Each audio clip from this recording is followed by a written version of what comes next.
My job is to walk into destroyed places, not while they're still burning, after the fire trucks leave, after the families drive away and stop looking, after the county puts up the tape and the building just sits there with everything exposed.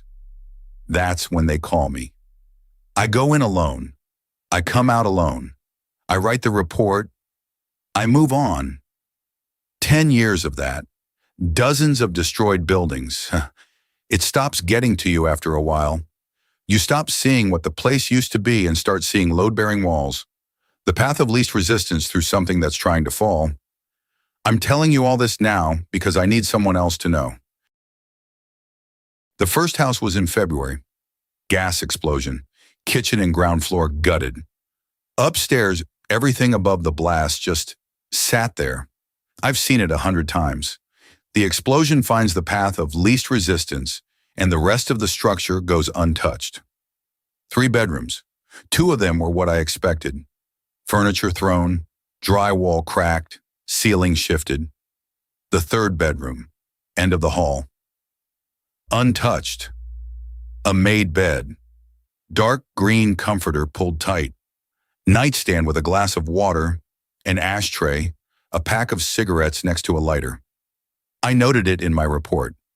Structurally sound room. Personal effects undisturbed.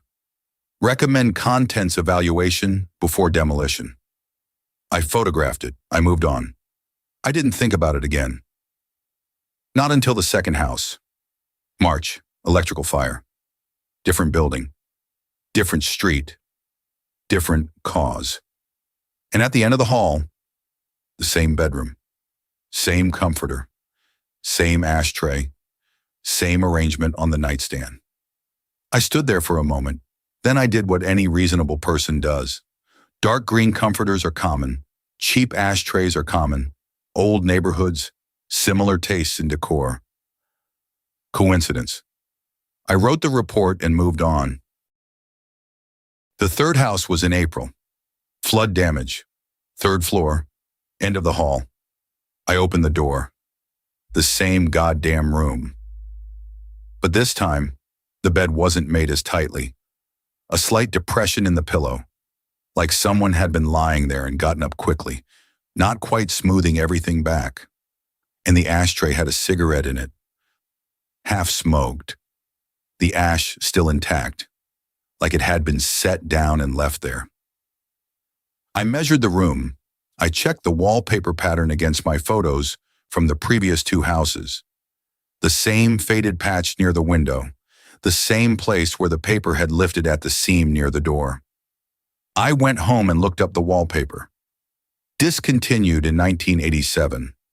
The manufacturer doesn't exist anymore. I filed my report. I didn't mention the room. I didn't sleep well that night. The 4th house was in May. I sat in my truck in front of the building for 15 minutes before I could make myself go in. I went through the lower floors, documented everything, took my photos, wrote my notes in shorthand. Upstairs, end of the hall, of course, the same everything, except the mattress. I know my own mattress.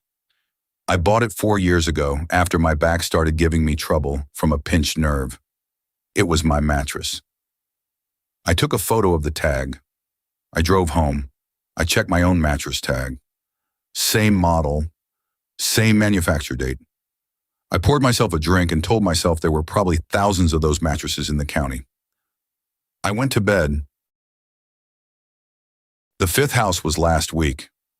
I knew before I opened the door at the end of the hall. I'd known since the 4th house where this was going. I opened it anyway. Some part of me needed to see it. The room was mine. Completely. The landscape print I've had since my mother died, kept it because she gave it to me, not because I like it. The bleach stain on the fitted sheet from when I spilled cleaning solution and didn't notice until laundry day. All of it in a destroyed building, in a room that smelled like clover. The bed was occupied. I couldn't see a face. The figure was on its side, turned away. But I could see it was my build, my hair on the pillow. The way I sleep when I'm exhausted, one arm tucked under. I closed the door very quietly. I walked back down the hall. I got in my truck. I drove home. I'm writing this from my kitchen table. It's 11 o'clock at night. I came home tonight, walked upstairs, stood in my bedroom doorway. The bed is made. I never make my bed. The nightstand is clear. No charger cable. No glass of water. No clutter. The bleach-stained sheet is gone. The landscape print my mother gave me is gone. The mattress is made up with sheets I don't recognize, tucked tight at the corners. My bedroom looks like a room nobody lives in. It looks like the room I found the first time, untouched, like someone just stepped out. I'm going to call my friend Dave tomorrow. We're supposed to get beers on Saturday anyway. I think I just need someone to tell me I seem like myself.